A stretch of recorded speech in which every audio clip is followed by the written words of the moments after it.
Hey, what's up, Guardians? TBL here, coming back with the second part of our videos covering Deej's interviews with a couple of websites out there. Our first video covered Deej's interview, an extensive interview by the way, with Heavy.com, talking a bit about the world of Destiny 2, the Cabal, the story for the game, and especially the importance of the guided games and clan system in Destiny 2, as well as post-game content. This interview comes from BGR.com and focuses a lot more on the Destiny 2 beta, its content, what we might be seeing with the PC beta in a few weeks and beyond. And it's overall a shorter interview, but it's definitely got some really interesting bits of information in it. BGR asked, what are the differences between the beta build and the final build of Destiny 2? And before I give you Deej's answer, I'm going to warn you, it's a Deej answer, so you're going to have to kind of wrap yourself in for a second here. He stated, you're developing a game, and you're on a path to launch your game here, and when you get there, it'll be ready.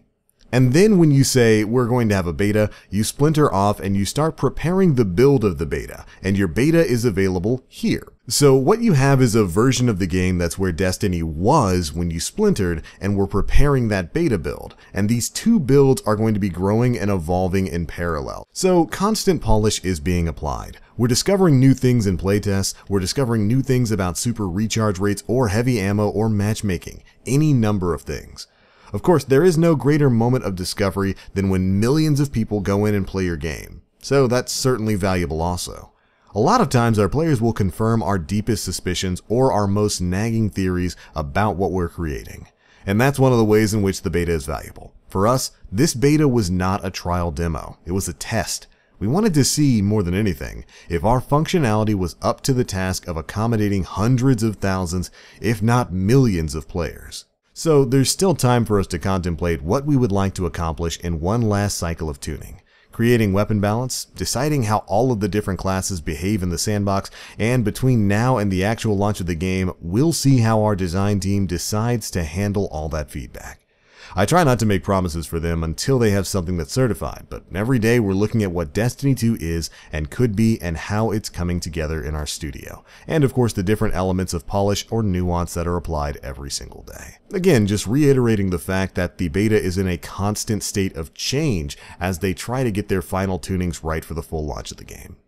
BGR then asked, why was there so much less content in the Destiny 2 beta than in the original Destiny 1 beta? So let's go ahead and see what Deej had to say to that particular bit of criticism. The Destiny 1 beta was definitely more comprehensive. We had an entire destination open for exploration. People played through entire story missions. People started to get a sense of character progression. We feel like we have a really good handle on those things, and we don't feel as if we need to provide as much proof of concept this time around. We're definitely trying to get into the habit of letting the game surprise and delight the people who play it. So I've talked to people in our community who are extremely excited by what they played in the beta. And their favorite part is that the final version of the game that will ship in September still has the capacity to surprise them. And they won't have to speedrun 30% of the steps they'll take in the game because they've already done that stuff. I understand that reasoning, I understand it, and I think the beta was definitely still very good. It was a very fun story mission, very fun strike, but you probably would have been better served by putting a little bit more content in there. Maybe one additional story mission, or maybe just opening up part of at least the patrol zone probably would have done the game some good. But that's just my opinion. But alright Guardians, that's pretty much it for the interview Deej had with BGR.com. Again, a lot of information about the Destiny 2 beta there, just talking about some of the behind the scenes baseball that goes into developing a beta parallel to the final build of the game, how they tune things, some of their tuning philosophy, and really gave us an answer for why the Destiny 2 beta is smaller in size and scale and content than the Destiny 1 beta. But that's going to be it for this one, guys. Thanks so much for watching. Be sure to let me know what you guys think down in the comment section below. I'm especially interested in hearing your answers about how you feel about Deej's answer for why the Destiny 2 beta is smaller and has less content than the Destiny 1 beta. Do you feel the way I do? Like the Destiny 2 beta could have had a little bit more? Be sure to let me know. But if you enjoyed the video, feel free to drop a like and make sure you subscribe to stay tuned for more Destiny 2 news. The game is a little under a month away and we can't wait to get our hands on it. But I'm out for now. As always, I am the Black Link. You Guardians, stay frosty.